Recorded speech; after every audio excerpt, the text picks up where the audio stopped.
Bien, mes chers collègues, bonsoir à toutes et à tous. Heureux de vous retrouver à l'occasion de ce conseil municipal. Un conseil municipal qui va enclencher donc la période budgétaire de notre commune. Ce soir, c'est le rapport d'orientation budgétaire, suivra le compte administratif, puis le budget primitif 2025. Ce soir, on va donner les grands éléments qui permettront effectivement de réfléchir ensemble à la construction de ce futur BP. Mais en préambule de ce conseil, d'abord je voudrais saluer également les internautes, celles et ceux qui nous suivent derrière leur écran, sont de plus en plus nombreux à chaque conseil, je les en remercie.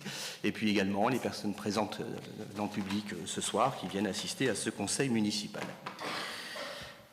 Tout d'abord, je voudrais vous faire état de décisions qui ont été prises. Alors une décision que j'ai prise en dehors de ce conseil municipal, mais qui avait été concertée notamment en réunion de groupe, qui a été de rétablir l'éclairage public sur la commune. Ça nécessite effectivement une décision du maire, donc c'est l'occasion, à l'occasion de ce conseil municipal d'en faire état, de vous dire donc qu'à l'issue de la période d'éclairage qui avait été actée, on le faisait chaque année depuis l'extinction de l'éclairage public pendant la période des fêtes, entre Noël et Nouvel An, de laisser l'éclairage public toute la nuit. Il a été décidé de poursuivre et de conserver le rétablissement de l'éclairage public pour deux raisons. La première, c'est parce que nous sommes passés désormais 100% en LED. Donc toute la commune aujourd'hui est pourvue de ces équipements qui sont bien moins énergivores que l'éclairage public qu'on pouvait avoir par le passé, les anciennes lanternes qui étaient bien plus énergivores.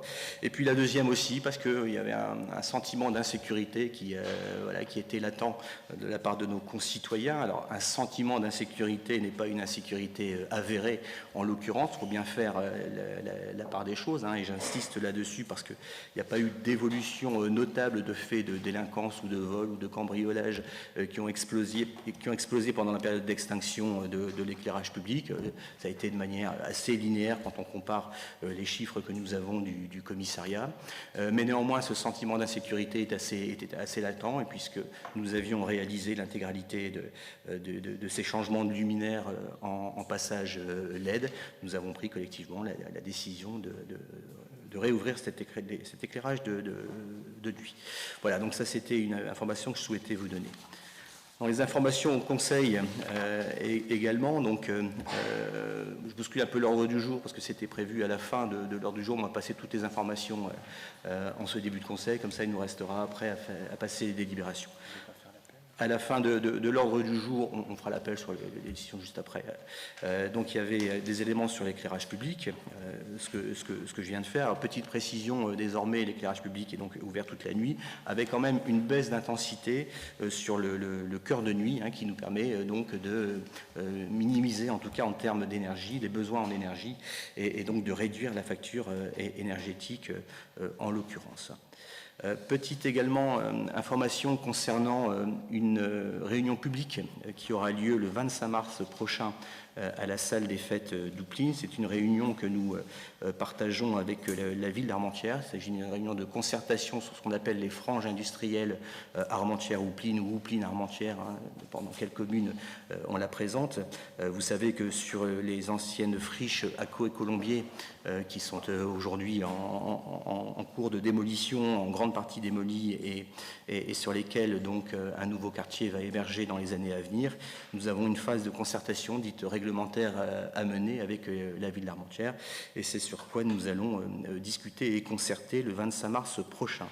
Donc tout d'abord sur le phasage, le planning de ces constructions, c'est important qu'effectivement l'on sache de quoi on parle, le nombre de logements, le planning en tout cas provisoire. Vous imaginez bien qu'à l'échelle de ce quartier, on est à plus de 600 logements sur la commune d'Oupline. Ça ne va pas se faire comme ça d'une année sur l'autre, mais que ça va prendre un certain nombre d'années même pour le dire, pour construire ce nouveau quartier. Donc ce phasage-là, il sera évoqué. Il y aura également un lancement de consultation sur l'aménagement des espaces publics, qu'on appelle les espaces verts, les cheminements, les aménagements pour les citoyens. Également le questionnement, on l'avait déjà évoqué ensemble, notamment du devenir de la fameuse chaufferie en espace d'équipements culturels, mais là c'est également en tout cas un projet en devenir sur lequel nous allons commencer à concerter et à travailler et les uns et les autres. Et puis, deux dernières informations concernant ce conseil. Nous avions évoqué le transfert de la bourse aux initiatives citoyennes, ce qu'on appelle les BIC, à l'occasion du dernier conseil, vers le CCAS, parce que ça nous semblait beaucoup plus opportun qu'effectivement ce soit le CCAS qui porte ce dispositif. C'est un dispositif qui permet donc à un certain nombre de nos concitoyens de bénéficier d'une somme d'argent pour effectivement faire un projet, en contrepartie donc d'un travail d'intérêt, je dirais, collectif, d'intérêt général. Et depuis 2018, donc, nous avons pu faire bénéficier à 14 personnes donc, les moyens de pouvoir participer au financement. Alors ce sont des permis de conduire ou des inscriptions à des concours médico-sociaux, l'achat de scooters, les financements de permis poids lourds. Donc c'est une participation financière de la commune et en contrepartie, donc, il y avait un retour d'un travail à effectuer. Alors principalement à l'époque, à partir de 2018 jusque son arrêt en 2021, c'était à l'épicerie sociale L'Armentière-Houplines qu'on redirigeait donc les personnes en question. Donc pour le devenir de ce BIC, de cette bourse aux initiatives citoyennes qu'on souhaite faire perdurer, il va falloir aussi qu'on réfléchisse à un moyen d'intégrer les demandeurs en question dans différents services qui nous permettraient de pouvoir développer ce dispositif, en tout cas qui est assez intéressant, qui peut être un levier à un moment donné pour permettre d'avoir les 400-500 euros manquants pour permettre de passer soit le permis ou, comme je disais tout à l'heure, même de s'inscrire quelquefois à des concours. Et puis enfin, dernière information avant de passer la parole à Charles qui va faire l'appel pour entrer ensuite dans le vif du sujet de notre conseil municipal. C'est une information sur le Tour de France 2025. Donc le Tour de France, vous savez, passe par la métropole européenne de Lille et nous avons la chance, nous aurons la chance de le voir passer. C'est pas une étape, Houplines, c'est un passage, donc il faudra être vigilant, ça passe vite. Mais néanmoins, ils vont passer sur la commune le 5 juillet 2025 et plus particulièrement sur la métropolitaine 945. En ce qui nous concerne, ils vont arriver du pont de la Chapelle-Armentière, traverser la commune et disparaître après Duquesne vers Frelinghien. Mais le Tour de France, c'est aussi un événement d'abord planétaire, donc passer par Houplines, à nous aussi d'en tirer profit en organisant peut-être un peu d'événementiel autour de ce Tour de France. Et puis c'est également la caravane, on l'oublie un peu trop souvent, mais la caravane publicitaire qui précède de 2 heures, je crois, le Tour de France. C'est aussi un événement populaire et qui intéressera très certainement et fera vivre pendant le temps de son passage, qui sera un peu moins rapide que les coureurs, en tout cas le passage du Tour de France. Pour information, alors ça va râler, mais bon, c'est comme ça, ça râle. On n'a rien sans rien. Cet événement va nous obliger de fermer la métropolitaine donc, pendant une durée d'à peu près 5 heures pour des raisons évidentes de sécurité. Il ne faut aucune voiture sur les bas-côtés, pas de stationnement, etc. Et bien vérifier que les axes soient complètement sécurisés avant que les vélos ne passent. Vous imaginez le carnage sinon. Et donc ces 5 heures de fermeture, ce sera aux environs de 13 heures jusqu'à 18 heures après le passage du Tour. Mais c'est un événement assez important, assez rarissime sur la commune. Je m'étais un peu avancé en disant que c'était la première fois que Houplines accueillait le Tour de France. Jean-Marc Provost, qui est bien plus âgé que moi, m'avait fait remarquer que ce n'est pas vrai. Effectivement, le Tour de France est passé 4 fois dans la commune depuis l'après-guerre. Et donc, c'est quand même pas non plus... c'est quand même un événement. Voilà ce que je souhaitais vous dire en information. Bien, allez, je vous propose de rentrer dans le vif de notre conseil. Je vais laisser la parole à Charles Langlard, qui me permettre de faire l'appel des conseillers adjoints et de vérifier que nous avons bien le quorum pour délibérer. Legrand Jean-François. Deveugence Evelyne. Bafkop Laurent. Berker Anne-Sophie. Knokar Léon. Vanout Cathy. Carpentier Louis. Donte Margot. Dissot David. Morel Régine. Gombert Frédéric. Deledic Patricia. Delayen Sylvain. Bardel Marie-Laure. Provost Jean-Marc. Grosso Lorenza. Pelé Alex. Valenton Françoise. Guendouze Ossine. Beau Dominique. Saufray Pierre. Thierry Chantal. Blondel Jean-Michel. Béclin Martine. Delannoy Philippe. Golène Nathalie. Mignot Christine. Langlard Charles, présent. Lefebvre Anne-Marie.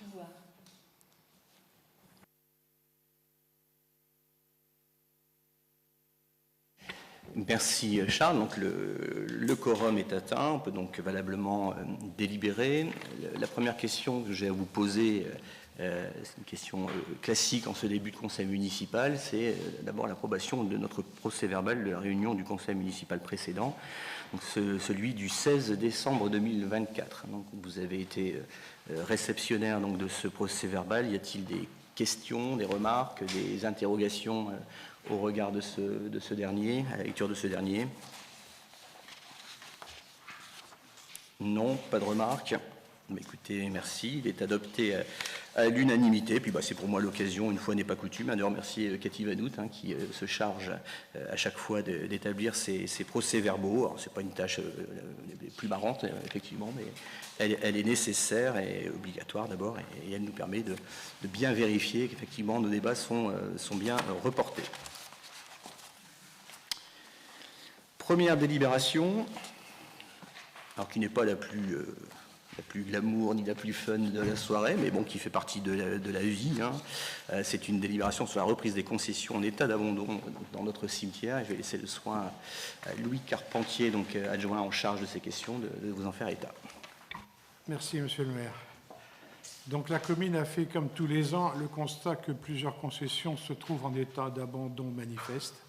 Pour permettre de récupérer les emplacements délaissés, une procédure de reprise des concessions est prévue par le Code général des collectivités territoriales. Nous avons engagé cette procédure le 10 mai 2023, date du premier constat d'abandon, pour 13 concessions, dont vous avez la liste en annexe.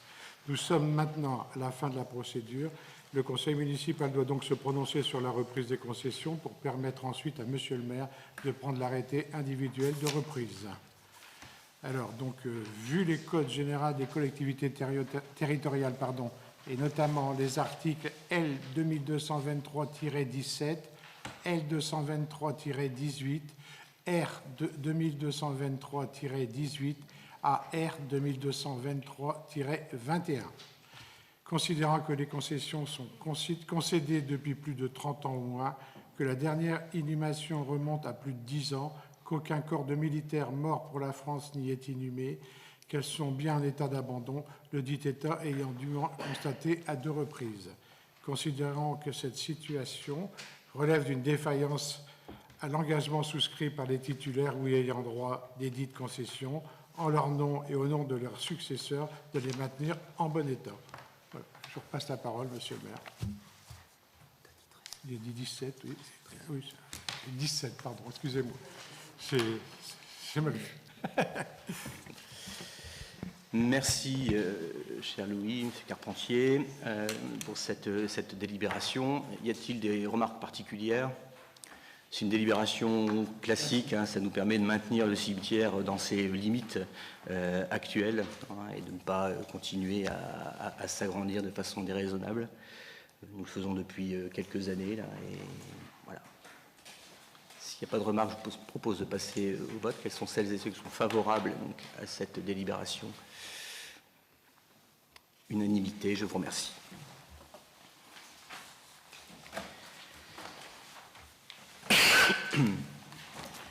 Bien, nous passons donc au point suivant de l'ordre du jour, point finance, avec le rapport d'orientation budgétaire. Alors, vous le savez, ce n'est pas votre première année de mandat. ceux qui viennent d'intégrer, en tout cas ce nouveau mandat, ont quand même 5 années de ROB derrière eux, donc c'est un exercice que vous connaissez désormais. Les objectifs du ROB, ça nous permet effectivement à chacun des élus autour de cette table d'avoir une visibilité la plus claire possible pour nous permettre ensuite de mettre en œuvre le budget primitif avec des éléments factuels qui sont en notre possession au moment où on les présente, bien évidemment. Je dis ça parce que en tout cas, cette préparation du ROB a été un peu complexe, et c'est un euphémisme que de le dire, puisque vous connaissez la situation dans laquelle cette préparation budgétaire a dû se faire, se construire. Nous n'avions pas au 1er janvier 2025 une loi de finances adoptée. Vous connaissez le chaos politique au plan national, ce qui fait qu'habituellement on commence à travailler sur le ROB en janvier avec les éléments de la loi de finances de l'année à prendre en considération. N'ayant pas de projet de loi de finances adopté au 1er janvier 2025, le gouvernement a donc adopté, un peu en catastrophe, ce qu'on appelle une loi spéciale qui a permis aux collectivités de pouvoir vivre en attendant le vote du budget, puisque vous savez que nous percevons un certain nombre de dotations au 12e, et donc dès le 31 janvier, nous devions percevoir un 12e de notamment la DGF, la dotation globale de fonctionnement. Or, sans budget voté, pas de dotation. Donc, cette loi spéciale a permis effectivement de fonctionner de manière courante, avec les éléments que nous avions à l'époque, qui étaient en gros de geler les dotations d'État, et puis on verrait par la suite ce qu'adviendraient les autres moyens financiers qui sont apportés aux collectivités. Bon, il y a eu le gouvernement Barnier, puis le gouvernement Bayrou, et enfin, je dis enfin, vous voyez, on est le 24 février, on a eu une loi adoptée le 6 février.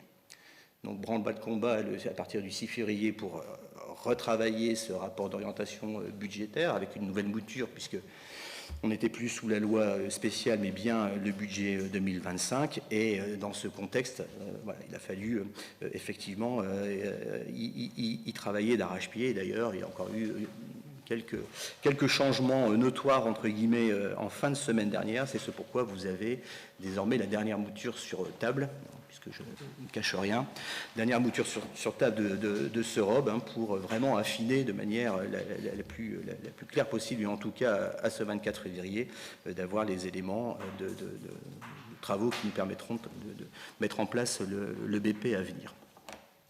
Donc vous allez le voir, le défi du budget 2025, il est le même pour toutes les communes aujourd'hui, pour toutes les collectivités, c'est-à-dire maintenir un service public de qualité, d'y associer un plan d'investissement qui soit à la hauteur de ce qu'on pourra faire. Je ne vous cache pas que ça sera pas simple, tout en maintenant et sans dégrader surtout les finances publiques, parce que c'est quand même aussi l'enjeu. Évidemment, l'État peut s'endetter, les communes non. Les communes, elles doivent présenter un budget à l'équilibre chaque année. Donc, c'est vraiment les objectifs qui devront animer nos travaux dans les semaines à venir avant le vote du budget primitif. Alors, pour ce faire, vous allez avoir, comme à l'accoutumée, quelques données pour vous permettre d'abord d'ancrer le budget primitif 2025 de notre commune dans des données nationales.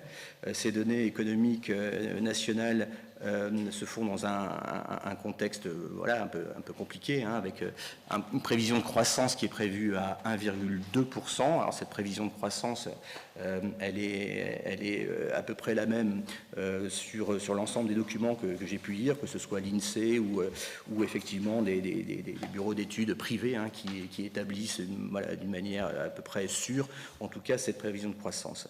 On va devoir aussi également s'inscrire dans un taux d'endettement pour 2025 qui est, en tout cas à l'échelon national, qui est aujourd'hui abyssal, un déficit public qui a été calculé en octobre à 6,1% du PIB et qui sera peut-être plus proche, là sur les derniers chiffres qu'on a pu lire, de 6,2% en 2024, et avec un objectif de le réduire à 5%, ce qui veut dire qu'effectivement nous allons être mis, collectivités territoriales, je veux dire, à contribution, en tout cas, pour réduire ce déficit en question.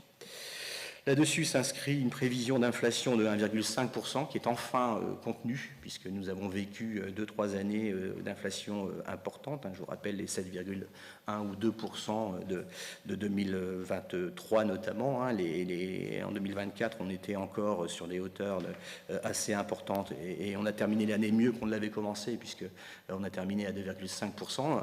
Là, la prévision d'inflation est beaucoup plus faible et maintenue. Par contre, il y a encore forcément beaucoup d'inconnus dans l'équation pour se réjouir simplement de cette baisse de prévision d'inflation.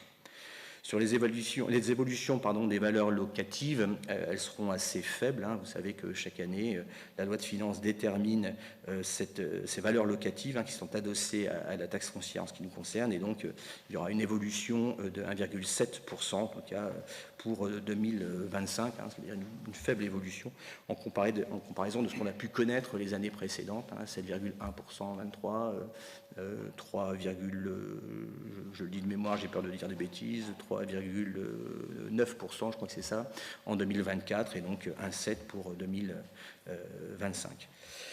Je vous l'ai dit, donc ça c'est la situation des finances publiques à l'échelon national. On nous rabâche les oreilles depuis des mois, je pense qu'on est tous à peu près au courant de la situation de notre pays et de sa dette publique. Les collectivités ont été montrées du doigt, disant qu'elles participaient aussi à ce déficit. Alors elles y participent, pas non plus se leurrer, mais de bien moindre mesure que ce qui a pu être dit, puisque la dette publique totale représente 109,9% du PIB, donc en l'occurrence ça c'était fin 2023, et que la dette locale, donc celle des collectivités territoriales, représente que, je dirais, 8,9% de ces 109%. Donc il faut quand même aussi relativiser et pas simplement montrer du doigt les communes dépensières, alors que les collectivités territoriales assure en contrepartie, bien plus que l'État, 70% des investissements, en tout cas publics civils. Donc, voilà, il est important aussi ce soir qu'on remette un peu dans la balance les chiffres en question et qu'on ne se sente pas non plus trop accablé, en tout cas en tant que collectivité territoriale, sur l'état des finances publiques en général. C'est donc dans ce contexte que la loi de finances a été votée, donc avec un certain nombre d'éléments sur lesquels maintenant on peut s'appuyer pour travailler sur notre rapport d'orientation budgétaire. Donc c'est effectivement un principe quand on regarde bien dans le détail, un principe des vases communicants, c'est-à-dire qu'il y a des hausses d'un côté, mais qui sont compensées par des baisses de l'autre, et qui somme toute, à l'arrivée, font de toute façon une baisse des moyens qui seront donnés aux communes. Parce que si effectivement la dotation globale de fonctionnement, donc c'est un élément important pour les communes, est en hausse de 149,6 millions d'euros, vous voyez que sur les efforts notamment du SDID, donc qui participe aussi à l'investissement et qui nous permet derrière d'investir, on a une baisse de 145. Là, on voit bien, c'est assez clair, le principe des vases communicants. 149 d'un côté, 145 de l'autre. Donc, quelque part, ça s'annule, bien évidemment. L'effort des collectivités qui avait été annoncé donc, à plus de 5 milliards d'euros et devant le tollé de l'Association des maires de France a été ramené à 2,2 milliards d'euros. C'est un effort qu'on va devoir effectivement consentir, en tout cas, dans la construction de nos budgets. Et puis, pas une bonne nouvelle non plus, puisque les fonds verts, pour lesquels on avait pas mal abondé sur les années précédentes, notamment sur la transformation de notre éclairage public, qui avait été largement aussi subventionné par ces fonds verts, passe de 2,5 milliards d'euros à 1,5 milliard d'euros. Donc là, c'est une coupe drastique de ces fonds verts qui vont freiner de manière très importante l'investissement en termes de transition écologique. Donc là également, c'est des chiffres qu'il faut avoir en tête quand on va préparer le programme des investissements, parce qu'on ne pourra pas s'appuyer de manière aussi facile, entre guillemets, sur ces fonds verts. On n'aura absolument pas l'assurance de les obtenir, et ça va certainement se battre au portillon pour effectivement obtenir ces fonds verts ou également ces dotations d'investissement comme le DSIL. Ensuite, sur la diapositive suivante, vous avez, de manière provisoire en tout cas, une image qui date de ce matin, donc ça ne peut pas être plus frais, du compte administratif 2024, donc c'est pour ça que je l'ai indiqué de façon provisoire. Et vous avez les grandes masses, donc les différents chapitres. Je ne vais pas y venir en détail dans ce tableau parce qu'on le verra par la suite. Mais en tout cas, vous voyez des dépenses de fonctionnement. Alors, ce qui nous intéresse, c'est ce qui est réalisé, pas ce qui avait été prévu. Donc, des dépenses de fonctionnement réalisées à hauteur de 6 285 075 et 56 centimes d'euros, pour des recettes de fonctionnement là également réalisées, donc de 6 906 959,05 €, ce qui fait un résultat de l'exercice en fonctionnement, donc un exercice excédentaire de 621 883,49 €. Ça, c'est sur la section de fonctionnement. On a également le même tableau, donc cette fois-ci en investissement, avec la même présentation, donc dépenses, recettes. Nous avons réalisé pour 2 96 685 € de dépenses d'investissement. Bon, je précise que ce n'est pas 2 millions simplement d'investissement, il y a aussi le capital de la dette qui est remboursé également dans ces dépenses d'investissement, c'est-à-dire les emprunts que nous avons faits les années précédentes, un capital que vous remboursez chaque année et qui impacte les dépenses d'investissement. Donc c'est pour aussi remettre et que ce soit bien clair dans chacune de nos têtes. Ce n'est pas 2 millions d'investissements, on est plus proche des 1,6 million, 1,7 million d'investissements, le reste étant effectivement de l'immobilisation des opérations de transfert entre sections, etc. Et en recettes d'investissement, nous avons 1 879 734 €, ce qui nous fait donc un déficit de résultat d'exercice en investissement de 216 950 € et 58 centimes. À préciser également que sur ces recettes d'investissement, nous avons payé en dépenses la totalité des factures des investissements que nous avons faits, notamment pour la Plaine des Sports, mais nous n'avons pas perçu encore toutes les recettes de subventions qui étaient adossées à ces dépenses, ce qui fait effectivement un déficit qui était notoirement connu avant même l'établissement de ce CA, puisqu'il y a toujours un décalage entre le service fait et la subvention que l'on obtient. Donc on a encore 160 000 à peu près de subventions à aller chercher, ce qui réduira le déficit d'investissement. Le résultat total du budget, donc quand vous faites l'excédent de fonctionnement moins le résultat d'exercice en investissement, ça nous donne un résultat total du budget 2024 à hauteur de 404 932,90 €. Donc on couvre ce déficit, bien évidemment. Alors, on va rentrer un petit peu plus dans le détail de ce rapport d'orientation budgétaire pour voir comment un peu nos recettes de fonctionnement ont évolué. Alors, elles sont fort heureusement, je le dirais, en augmentation constante depuis 2020, ces recettes de fonctionnement. Et quand on regarde ce qu'on a subi depuis 2020, une crise sanitaire, une crise géopolitique, une crise inflationniste et aujourd'hui une crise gouvernementale, il est heureux, au regard de nos dépenses que l'on verra après, qu'on ait pu effectivement augmenter ces recettes de fonctionnement, fort heureusement. Si vous regardez, donc on est à plus 23,24%, notamment d'évolution des recettes de fonctionnement entre 2020 et 2024, ici à ce jour. Un peu plus dans le détail, vous voyez donc les différents grands chapitres, en tout cas, de ces recettes de fonctionnement. Vous avez ce qu'on appelle les produits des services du domaine, simplement ce que l'usager paye pour les services qu'il utilise, restauration scolaire, cantine, garderie, j'en passe. Tous les services payants de la commune sont intégrés dans ces produits de services du domaine.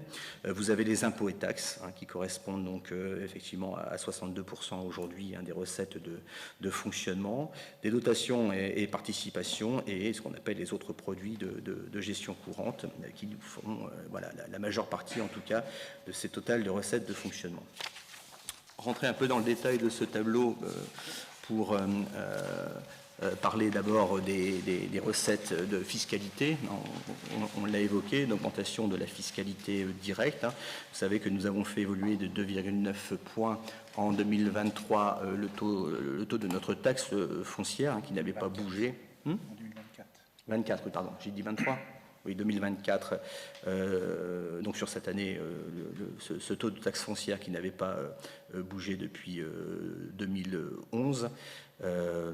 Et voilà, il y a une forme d'engagement qu'on s'est donné, notamment l'année dernière à l'occasion de cette augmentation, de ne pas le faire d'ici la fin du mandat. Donc on va devoir vivre en tout cas avec ce taux de taxe foncière. Vous avez également un petit tableau là sous les yeux, un petit graphique plutôt de revalorisation, de ce qu'on appelle les revalorisations des bases foncières depuis 2020. Vous voyez que on a été longtemps sur des revalorisations qui oscillaient entre 1 et 2% pendant des décennies, et puis l'aspect inflationniste 2022 et 2023 avec le pic à 7,2%. Je vous parlais tout à l'heure, et on revient 24 et 25 qui plus est, à des taux plus proches de 2020 sur ces revalorisations des bases de taxes foncières. Sur les droits de mutation, c'est important, c'est ce qu'on appelle souvent, à juste titre, et d'ailleurs de plus en plus de cabinets de centres notariaux font état de ce que c'est que les frais de notaire, en disant c'est pas tout pour les notaires, et ils ont raison, il y a une partie pour effectivement les notaires en question, mais une partie qui est allouée à la commune, au département, etc. Et donc de ces taxes, on appelle les droits de mutation. Nous avons perçu cette année 204 000 118 euros, donc c'est des bases qui sont en hausse par rapport à l'année 2023 qui avait été historiquement basse à 174 000 euros, mais on est encore en deçà de ce qu'on pouvait constater sur les années précédentes où on était voilà, plutôt à des hauteurs un peu plus importantes, aux alentours des 300 000 euros plutôt de droits de mutation. Donc on a observé cette fin d'année dernière une stagnation des ventes, même si 2024 a été voilà, relativement mitigé, plutôt une accélération en début d'année et puis après une stagnation au milieu d'année sur les ventes. Et pour avoir reçu 2-3 notaires ces dernières semaines, là, ils se plaignent également de peu de mouvement en tout cas, et donc d'une forme d'attentisme en tout cas de nos concitoyens sur les achats en question. Et puis également, donc, dans ces recettes de fonctionnement, nous avons la taxe sur la consommation finale d'électricité. Alors ça, c'est une taxe qui est stable, elle aussi entre 117 120 000 euros chaque année. Là, cette année, ça a été 118 800 euros. Enfin, c'est au moins une taxe en question dont on sait pouvoir compter, en tout cas, sur une forme de stabilité.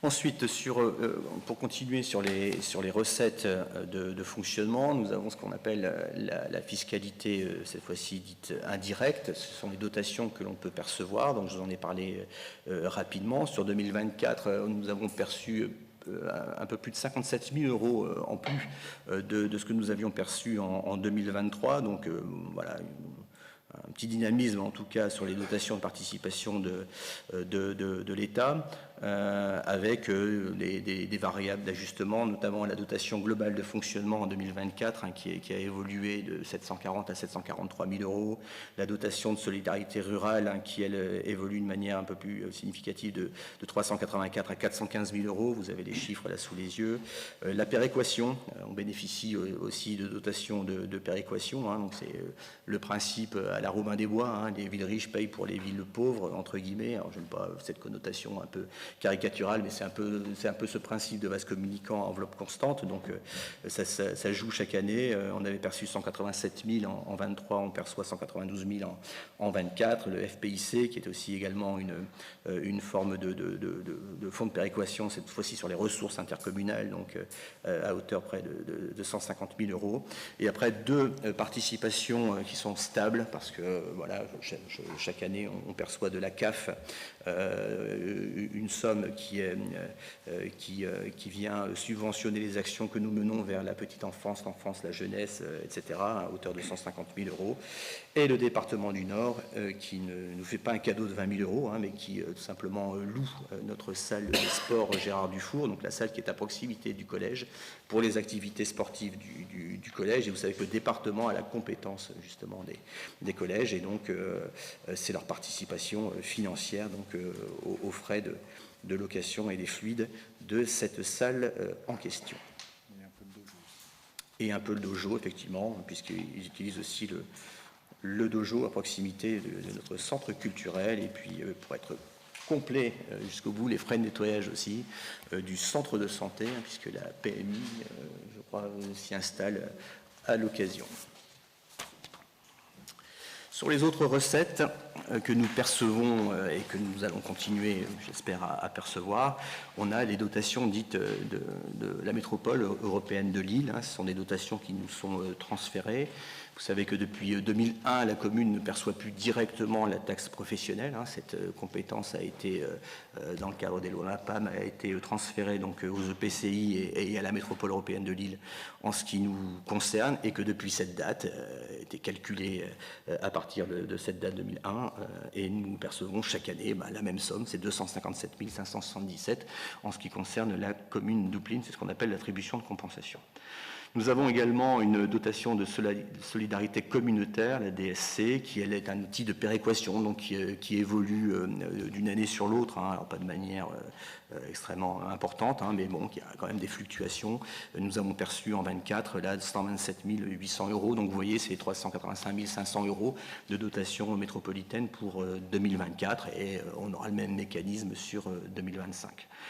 J'en parlais tout à l'heure en recettes, on a les recettes des usagers, donc qui correspondent à 514 400 € pour cette année 24. On espère conserver ce dynamisme, en tout cas, de ces recettes pour l'année. Je vois qu'il y a une coquille, ces recettes usagées 2024, et pas 2022 sur le PowerPoint, effectivement. Sur les revenus des immeubles, là également, c'est de ma faute, je n'ai pas corrigé le PowerPoint tout à l'heure, on n'est pas à 15 000 € de revenus des immeubles, mais bien à 20 000 €. Vous avez la dernière version sur table, ils sont notamment les loyers de la FEJ, puisque nous avons un bail amphithéotique avec la FEJ, et nous percevons donc chaque année les loyers attenant à ce bail. Voilà, et puis voilà un petit pourcentage qui vous donne les parts de dotation dans les recettes de fonctionnement, dans les dotations, notamment les dotations métropolitaines. Voilà pour ce qui est des recettes de fonctionnement. Est-ce qu'il y a des questions là-dessus? C'est assez clair. Ça va?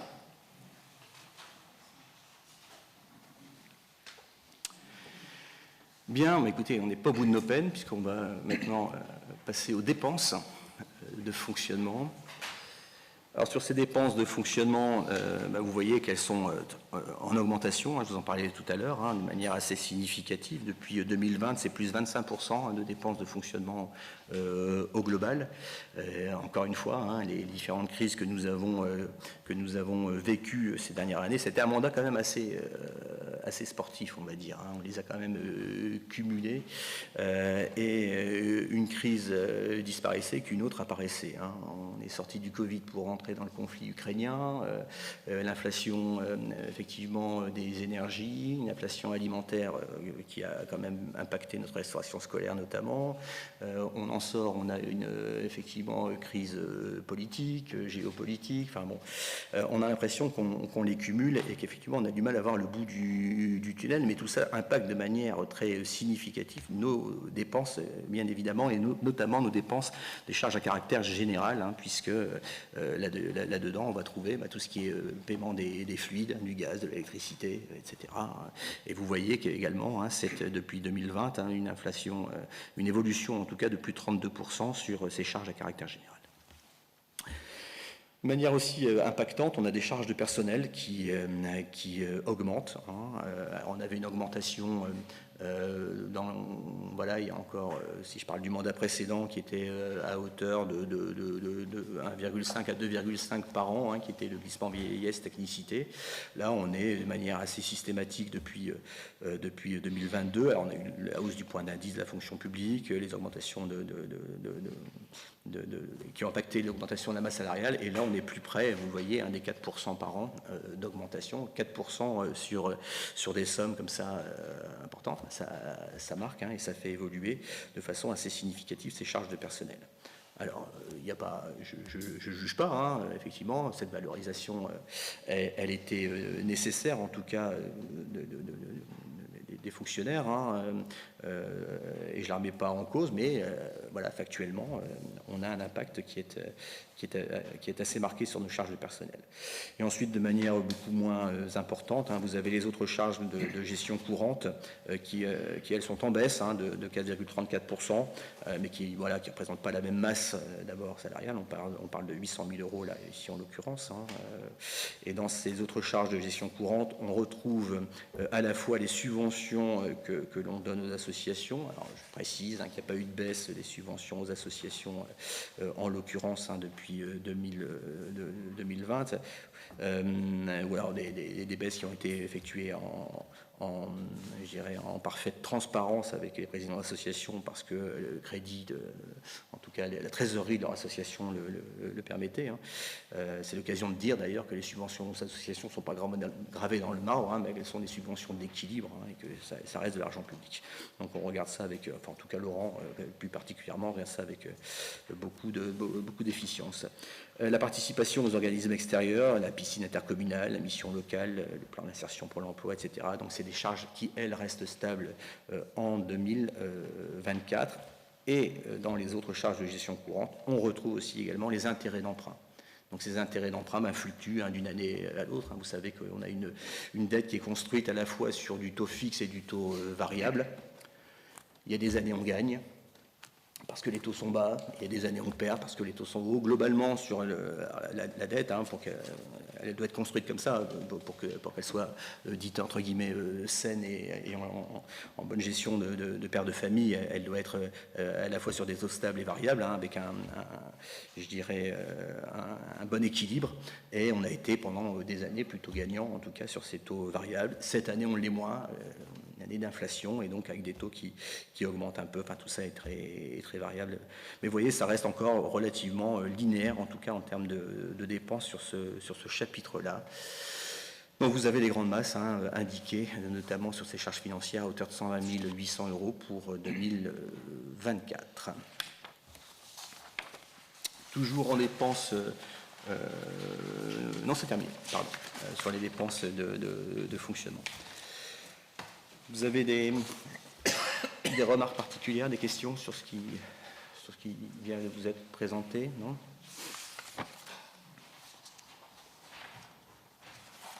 Non.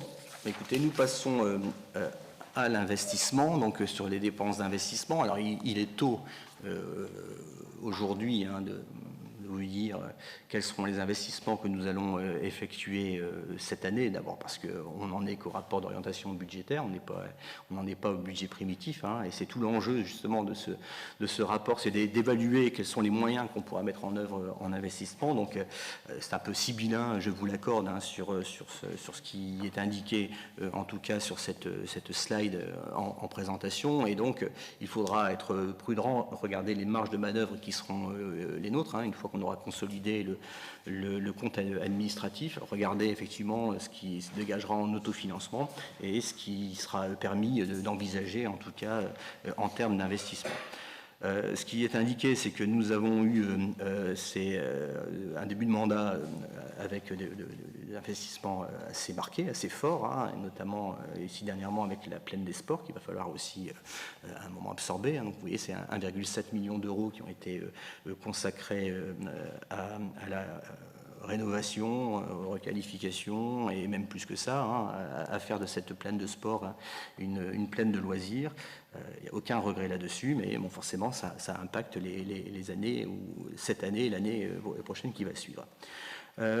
Pour autant, il nous faut donc réfléchir sur 25-26 et les années à venir, sur ce que l'on va prioriser. Et donc 3 axes ont été en tout cas priorisés sur cette fin de mandat, qui est de continuer à travailler sur la transition énergétique de nos bâtiments communaux.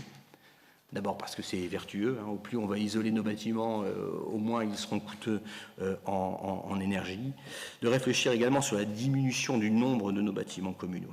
Nous avons énormément de bâtiments sur la commune, des bâtiments qui ont été, la commune, vous le savez, a été détruite sur la Première Guerre mondiale, hein, à l'issue de la guerre 14-18, et donc tous les bâtiments, en tout cas d'origine, entre guillemets, datent des années 20-30, et donc ils ont tous le même âge aujourd'hui, et donc nécessitent forcément un entretien souvent coûteux, des coûts d'assurance aussi qui explosent aujourd'hui.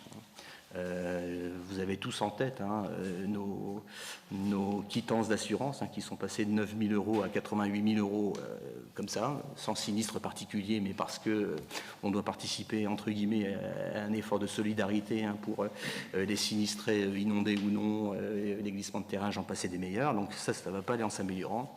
On a d'ailleurs reçu, j'ai vu ça sur mon bureau ce matin, une lettre du Premier ministre, hein, François Bayrou, qui découvre effectivement que les collectivités sont en difficulté pour s'assurer. Bon, c'est bien qu'il le découvre, tant mieux.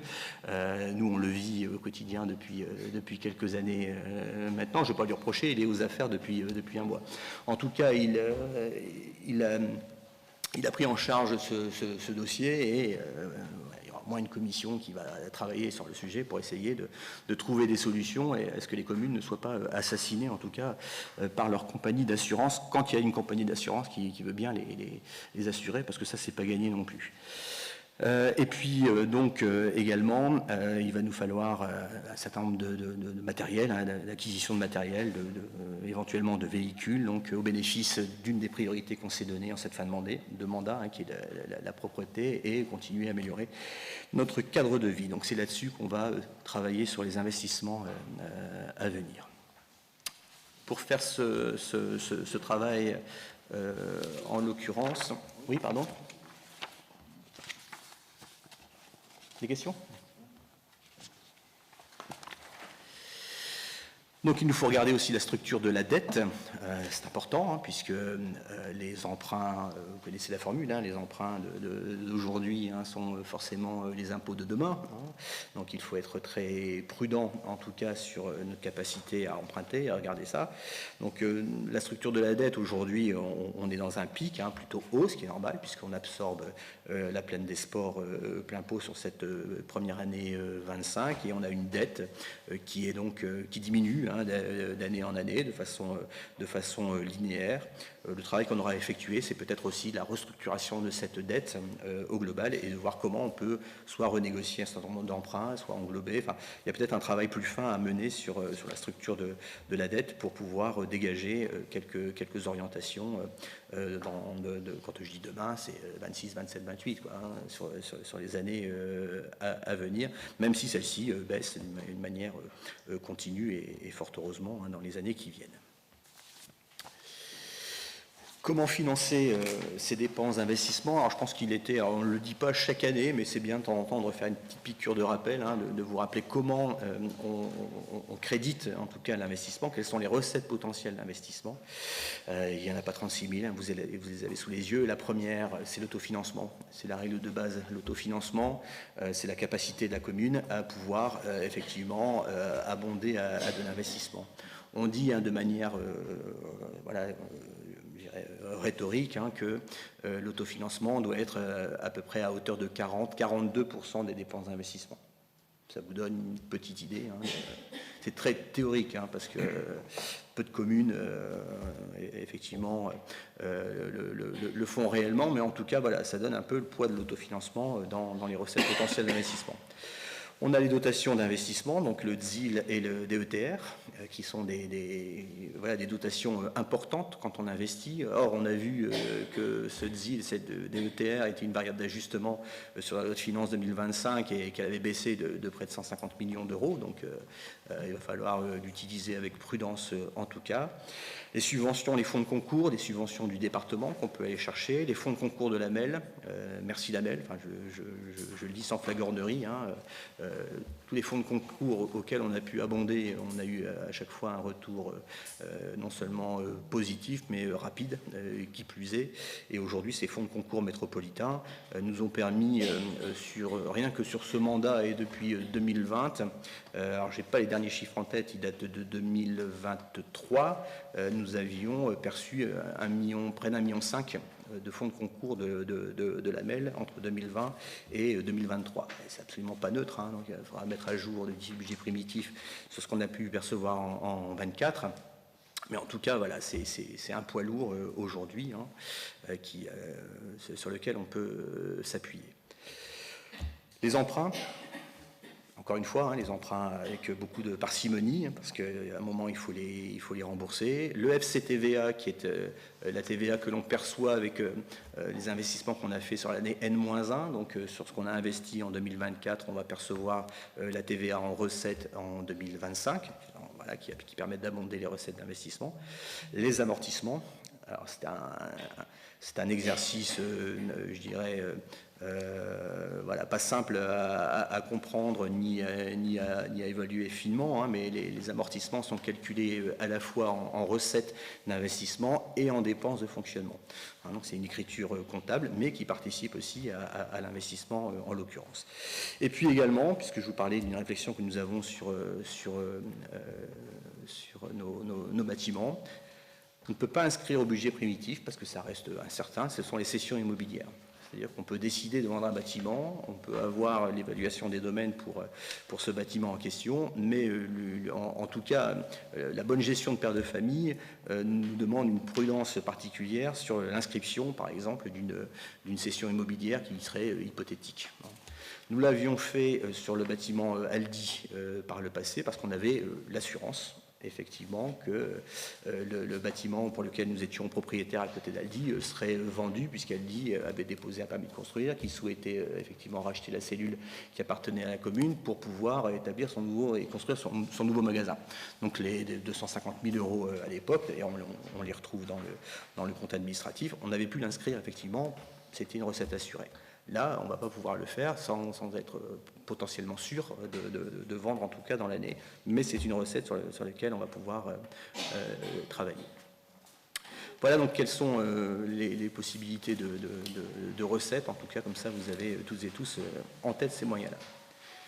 Et puis enfin, dernière slide, si ma mémoire est bonne, voilà, qui concerne donc la fameuse épargne nette, hein, donc c'est la capacité de financement. On a une capacité d'autofinancement qui reste fragile.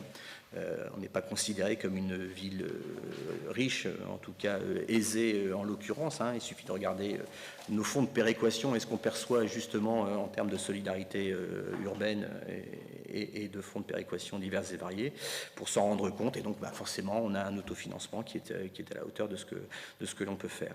Il a été négatif en 2023, il est redevenu positif en 24, et il devrait être un peu conforté en 25. Mais ça reste très, très, très fragile et ça reste voilà, une épargne nette en tout cas qui ne nous permettra pas de faire du zèle en termes d'investissement. Là, je préfère vous le dire d'ores et déjà en préambule de nos débats que nous aurons pour le budget primitif. Et vous avez en dessous donc un petit graphique, hein, qui vous donne l'évolution de cette épargne brute et nette avec en bleu, l'épargne brute. En rouge, le remboursement du capital. Donc, vous voyez avec un pic en 2021 et on aura un pic en 2025. Et puis, une épargne nette qui évolue en fonction, forcément. Hein, quand vous voyez le remboursement du capital élevé, vous avez une épargne nette qui est négative. C'est le cas de 2021. Quand vous avez un remboursement de capital en 2022 qui diminue, vous avez un autofinancement qui augmente. C'est le principe même, en fait, des cycles budgétaires dont je vous parle et vous rabâche à chaque mandat. Hein. On prépare les projets, on fait les études, on les met en opération, on dépense, on les paye. Et puis c'est reparti, il nous faut 2-3 années où on va réfléchir au prochain projet et puis ainsi de suite. C'est le cycle budgétaire de notre commune. On ne peut pas fonctionner autrement, c'est comme ça, on n'a pas de marge, en tout cas suffisante aujourd'hui. On n'a pas une commune assez riche, en tout cas pour envisager des niveaux d'investissement élevés chaque année et soutenus, c'est pas possible. C'est comme ça. On a toujours fonctionné comme ça et il paraît difficile d'envisager une autre manière de fonctionner, ou si ce n'est de se dire que nos petits-enfants, arrière-petits-enfants paieront la note. C'est pas ma conception, en tout cas, de responsable, en tout cas, politique. Hein. Je crois que la responsabilité politique, ce n'est pas l'échéance du mandat, c'est l'échéance avec les générations qui vont suivre derrière et d'avoir une vision beaucoup plus lointaine que son propre mandat ou ses propres intérêts. Enfin, en tout cas, c'est comme ça qu'on travaille depuis de nombreuses années maintenant. Voilà, donc en conclusion, on va vous dire effectivement que le budget 2025 il devra traduire l'ensemble de ces contraintes que l'on vient de voir, les incertitudes auxquelles toutes et tous nous sommes confrontés aujourd'hui. Il y aura encore des soubresauts, on voit bien la fragilité notamment gouvernementale aujourd'hui. On ne peut pas dire qu'on est assis sur quelque chose qui est pérenne et qui va durer. Pas de boule de cristal, mais en tout cas ça semble assez fragile. De vous dire qu'on va devoir prendre en compte également cet effort que l'État va nous demander de 2,2 milliards d'euros à se partager sur l'ensemble des collectivités du territoire. Ce sera un peu mieux, c'était 5 milliards en décembre, donc bon, on a divisé en gros par 2 la note, mais elle risque de s'étaler un peu plus longtemps parce qu'il ne faut pas rêver, à un moment donné, il va falloir payer. Et puis donc, ne pas oublier aussi, effectivement, des engagements qui sont les nôtres, notamment sur les orientations que nous avons prises et les priorités municipales pour l'année à venir, à savoir le cadre de vie, la propreté de la commune, l'entretien de nos bâtiments, qui seront des enjeux prioritaires en cette fin de mandat. Voilà comment nous allons construire toutes et tous. Et je nous souhaite collectivement beaucoup de courage pour ce qui nous arrive dans les semaines à venir. Ça ne va pas être une partie de plaisir que la construction de ce budget 2025. Voilà mes chers collègues, j'ai été assez bavard, je vous laisse la parole si vous le souhaitez, bien évidemment.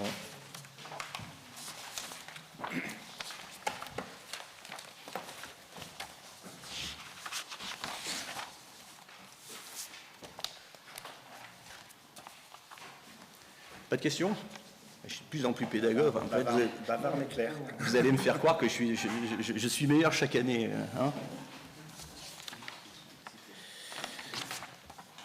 Bien, écoutez, merci. Donc, nous avons une délibération à prendre pour ce rapport d'orientation budgétaire, qui est une délibération de principe, qui acte qu'effectivement, vous avez reçu les éléments suffisants qui vous ont été présentés et qui vous permettront, en votre âme et conscience et connaissance, entre guillemets, de voter dans quelques semaines. Ce sera le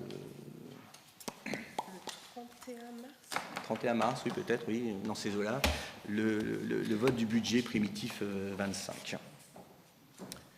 S'il n'y a pas de questions, je propose de passer au vote. Ce sont ceux qui sont, qui approuvent avoir reçu, en tout cas, l'ensemble des éléments. Unanimité, je vous remercie.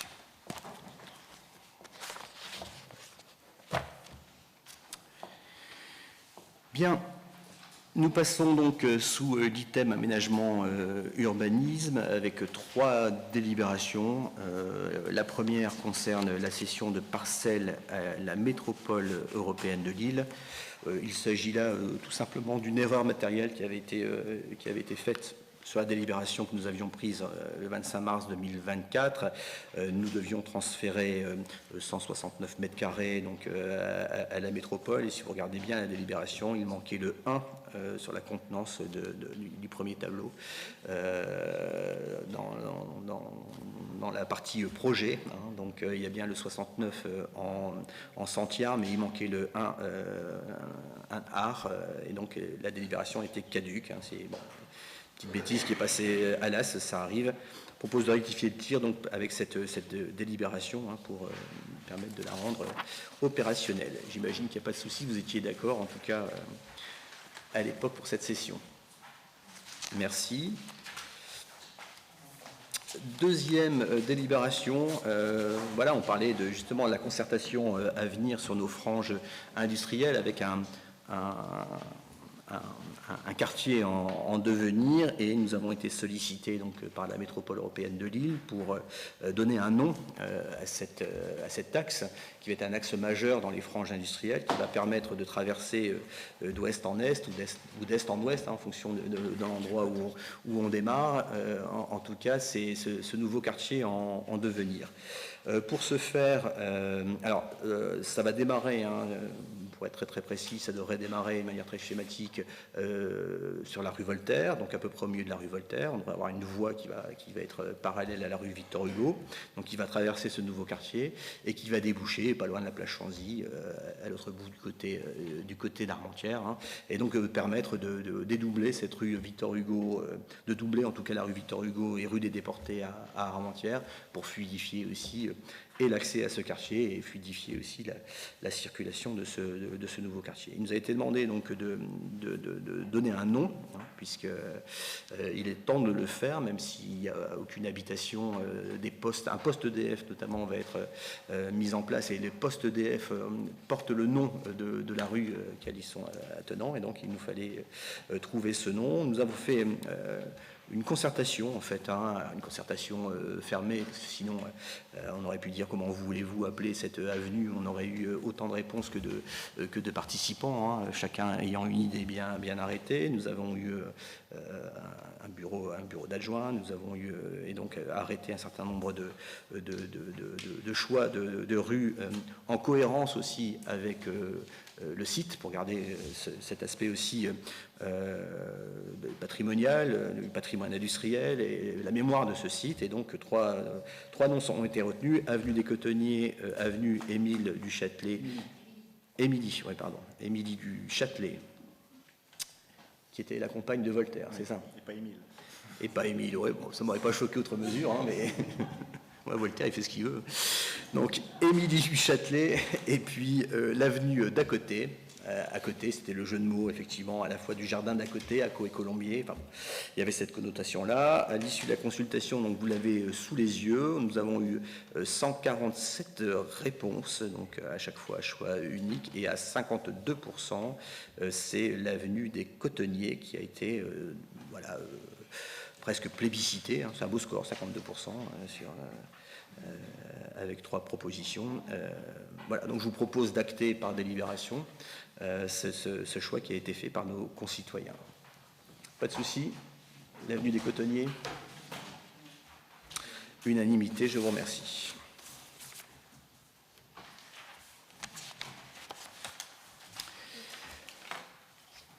Alors, je vous parlais des festivités à venir, hein, en évoquant le budget primitif 2025. Voilà, choisir, c'est aussi renoncer, hein, et donc on commence à regarder sur effectivement ce qui va être indispensable, en tout cas à conserver, et je vous propose d'ores et déjà d'arrêter le dispositif rénovation de façade et prime économie d'énergie, que l'on porte depuis 2001. Hein, donc ça fait quasiment 25 ans que l'on porte ces dispositifs sur la commune. Depuis 2001, bon nombre aujourd'hui de dispositifs, en tout cas, sont mobilisables, hein, et ont été créés depuis, ma prime rénov, prime isolation de façade, etc., notamment sur des primes que l'État a mis en place, hein, pour effectivement accélérer la transition énergétique. Ce sont des primes qui peuvent aller jusqu'à 70% de prise en charge par l'État.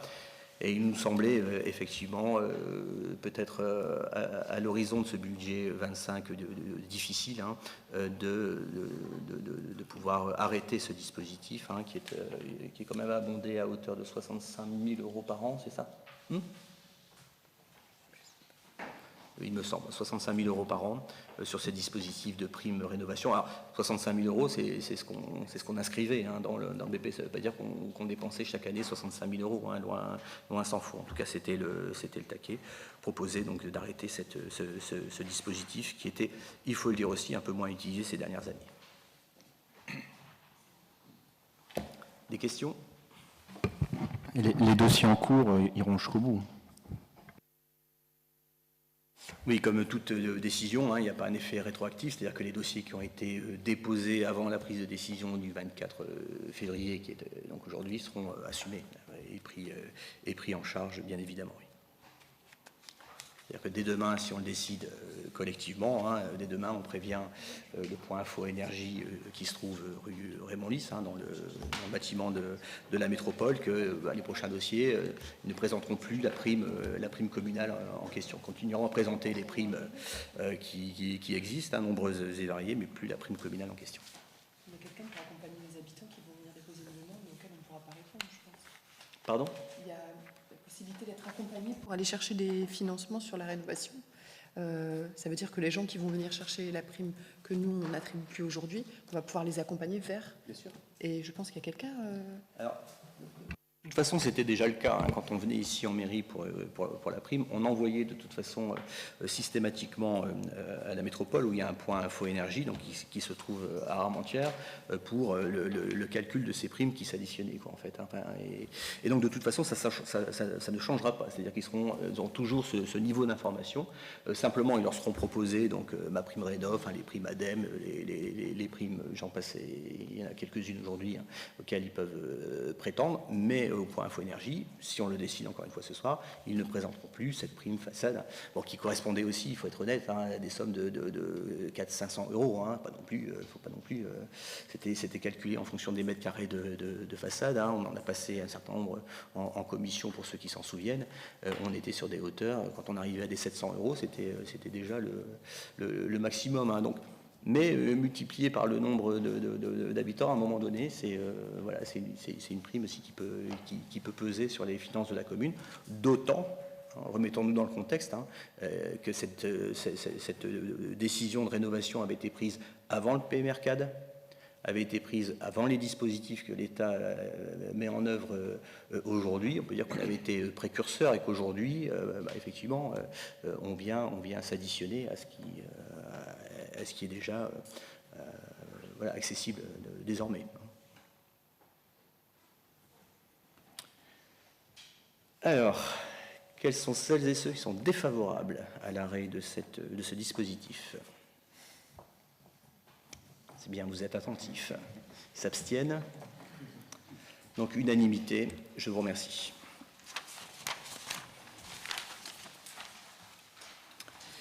Alors, je vais laisser la parole donc, à Anne-Claire, notre directrice générale des services, hein, pour faire état de 2 délibérations qui concernent donc, des modalités de remboursement de centres de loisirs et une deuxième sur les tarifs de garderie, notamment périscolaires. Alors, on vous propose aujourd'hui en fait des délibérations qui nous permettent de régulariser des situations qui sont des situations de fait, hein, qui sont exercées aujourd'hui par les services municipaux. La première délibération qui est proposée, c'est de déterminer des modalités de remboursement pour les centres de loisirs lorsque les enfants sont absents pour des raisons médicales. Aujourd'hui, on avait une pratique en fait qui permettait éventuellement de rembourser les familles quand les enfants étaient absents. La trésorerie nous a demandé de régulariser la situation et de donner plus de transparence à cette disposition en le prévoyant soit dans le règlement intérieur ou en passant une délibération du coup au niveau du conseil municipal. Donc c'est ce qu'on vous propose aujourd'hui, c'est de délibérer donc sur ces modalités de remboursement. Comme vous le savez, en fait, les inscriptions sont payées pour un forfait semaine. Donc la délibération qu'on vous propose permet de rembourser un forfait semaine, à la fois sur les tarifs accueil de loisirs pour les activités, mais également sur les activités périphériques, c'est-à-dire garderie et cantine, qui sont également au forfait semaine. Donc si vous en êtes d'accord, l'idée c'est que l'on puisse rembourser les familles lorsque les enfants sont absents aux accueils de loisirs pour une durée de 5 jours minimum. Et donc, dans ce cas, on rembourse le forfait de 5 jours sous réserve de la production du certificat médical, puisque ce sont des pièces justificatives qui nous sont réclamées aujourd'hui par la trésorerie. Voilà, et d'une demande qui est formulée par la famille. Dans la délibération que vous avez devant vous, il est proposé donc que la demande soit formulée par la famille dans un délai maximum de 5 jours suivant l'arrêt maladie. Et donc la proposition qu'on vous fait également, c'est de mettre en application cette délibération à partir du 1er mars 2025. Du coup, les familles seront remboursées ou ça sera un avoir sur un prochain... Ce sera un remboursement.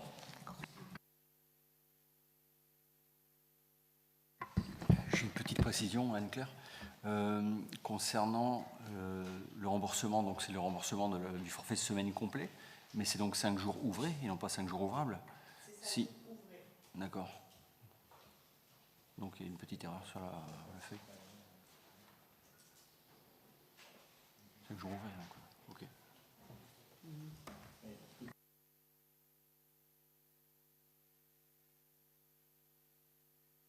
Pas d'autres questions? Pas de soucis sur cette délibération? Bon, bénéficie aux familles, hein, il faudra répondre effectivement sur ce cas de figure. Unanimité, je vous remercie. Donc, seconde délibération.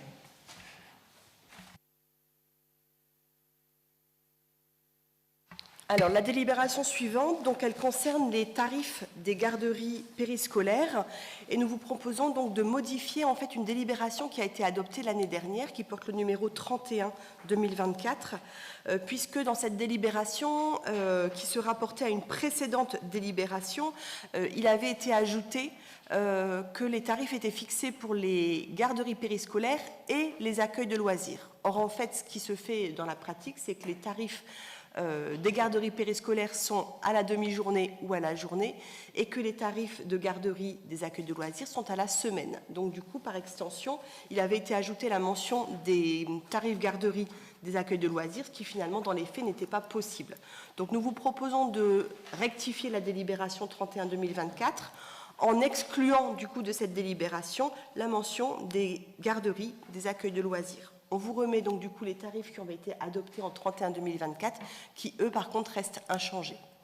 La seule modification, du coup je précise bien, c'est qu'on a retiré la mention des garderies des accueils de loisirs dans cette délibération.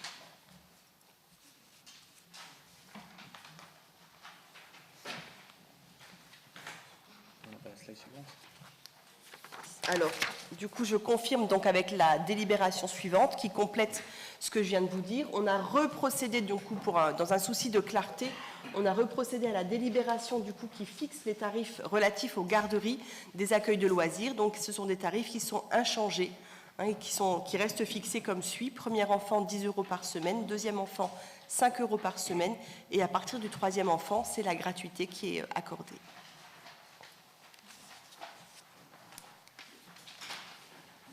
Ce qui nous permet d'être en cohérence avec, et de clarifier en fait une délibération. Il y avait une subtilité effectivement sur les centres de loisirs qu'on n'avait pas forcément perçu de prime abord sur la délibération générale.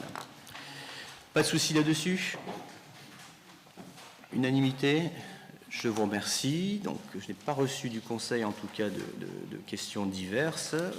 L'accoutumée propose... je veux dire quelque chose. D'accord, si M. Bavkop a une petite info, je lui laisse la parole à l'occasion de ces questions diverses.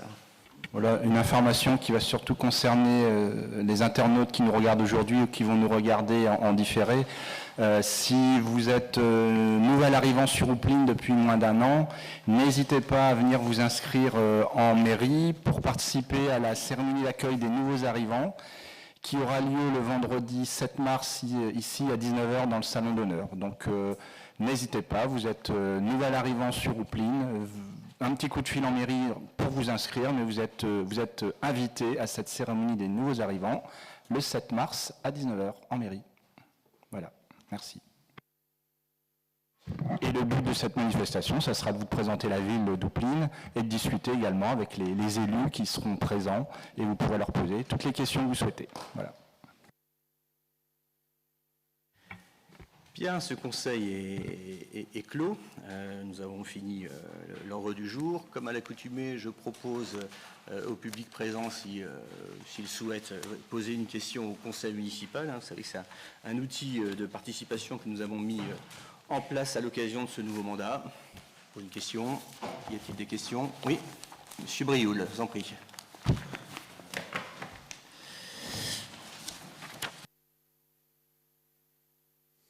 On m'entend? Bonsoir. J'avais une remarque concernant les tarifs de garderie et de cantine sur les centres de loisirs. Est-ce qu'il est possible, parce qu'aujourd'hui, on évolue dans le monde du travail et il y a notamment le télétravail qui est mis en place dans beaucoup d'entreprises, et je pense qu'il y a pas mal de familles qui se voient devoir payer une semaine complète de garderie et de cantine alors qu'ils ont le télétravail et qui donc finalement on n'utilise que 2 jours, 3 jours, etc. J'ai bien compris, parce que j'en ai déjà parlé en conseil d'école, etc., qu'il y a des sujets de mise en place de personnel pour pouvoir accueillir les enfants. Mais est-ce qu'il est possible et est-ce qu'il est envisageable d'éventuellement mettre en place des forfaits, C'est-à-dire que, par exemple, si la famille souhaitait plutôt prendre 4 jours de cantine et de garderie, 3 jours de cantine et de garderie, et de s'engager du coup à mettre leur enfant 3 ou 4 jours, mais pas forcément 5 jours ou la semaine complète. Enfin, voilà, c'est pas forcément une question, c'est plutôt une remarque en fait. Merci. Donc si c'est pas forcément une question, j'aurais pas forcément de réponse ici tout de suite ce soir en l'occurrence. En tout cas, ça vaut le coup d'être regardé, mais je crois que vous l'avez également souligné, ça pose la fluctuation du nombre d'agents en fonction des journées, puisque effectivement, qui dit garderie dit agent aussi d'encadrement entre guillemets. Hein. Mais je ne suis pas fermé à la question en l'occurrence, et on peut regarder si d'une manière efficiente, hein, parce que effectivement chacun aura sa journée de télétravail, donc regardez comment on peut mettre en place ce principe de forfait. Si j'ai bien compris, ce serait un forfait 2-3 jours, c'est ça, ou 3-4 jours sur la semaine qui serait régulier, et chaque semaine on prendrait le forfait en fonction de... Ça, regardez, je ne suis pas fermé sur la question, mais voir comment ça peut s'articuler, en tout cas, d'une manière réelle, en tout cas, sur nos centres de garderie. Bien, merci. Écoutez, je vous souhaite à toutes et à tous une très belle soirée. Je salue également celles et ceux qui sont encore derrière leur écran. Sinon, je les réveille en leur disant « c'est terminé, vous pouvez vaquer à vos occupations ». Et vous souhaite en tout cas à toutes et à tous une belle soirée. Merci.